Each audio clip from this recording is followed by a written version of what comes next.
Siapa yang suka minum susu UHT? Rasa yang nikmat dan harga yang relatif terjangkau membuat susu UHT banyak digemari. Namun, di balik popularitasnya, ternyata ada banyak mitos seputar susu UHT yang belum tentu teruji kebenarannya.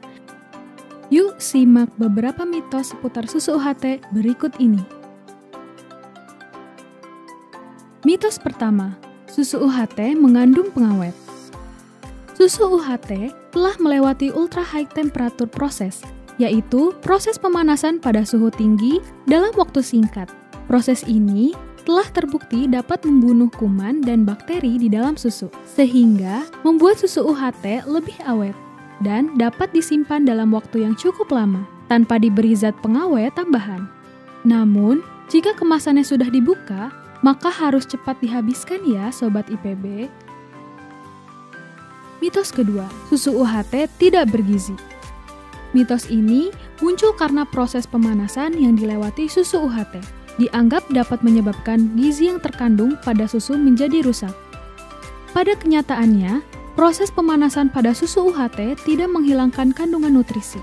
Bahkan, produsen susu UHT seringkali melakukan fortifikasi atau menambahkan nutrisi pada produknya, sehingga nutrisi yang terkandung pada susu UHT semakin tinggi. Mitos ketiga, ibu hamil dan balita tidak boleh minum susu UHT.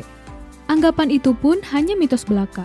Susu UHT memiliki kandungan nutrisi yang dapat dikonsumsi oleh ibu hamil maupun balita di atas 1 tahun.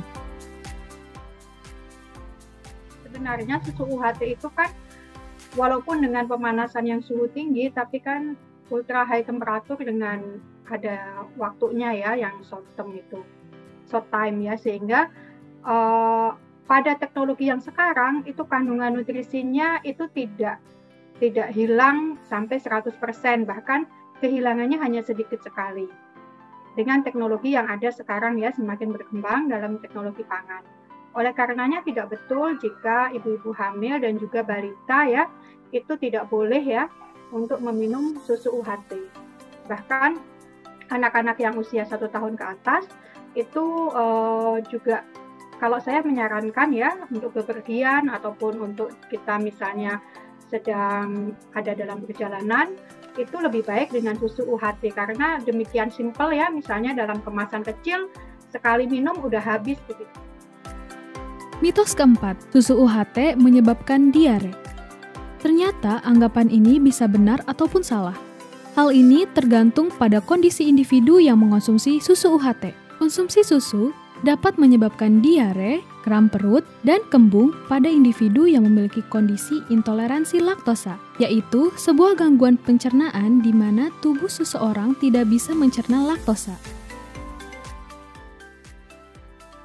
Jadi laktosa itu harus dicerna oleh enzim laktase ya. Tidak semua orang mempunyai enzim itu di dalam tubuhnya. Sehingga sebagian orang itu akan mempunyai mengalami lactose intolerance, tidak toleransi terhadap laktosa, sehingga akibatnya itulah yang menyebabkan diare. Biasanya orang-orang tersebut harus diberikan treatment dulu, dia mengkonsumsi susu fermentasi, karena susu fermentasi itu telah dipecah laktosanya. Demikian penjelasan mitos seputar susu UHT. Jadi tidak perlu khawatir saat mengonsumsi susu UHT. Yang penting jangan berlebihan, karena apapun yang kita konsumsi, jika berlebihan maka dapat menimbulkan efek negatif bagi tubuh kita. Jangan lupa, imbangi konsumsi susu dengan makanan bergizi dan olahraga, agar tubuh kita senantiasa sehat. Yuk subscribe, like, dan share tayangan ini. Sampai jumpa di IPBpedia selanjutnya.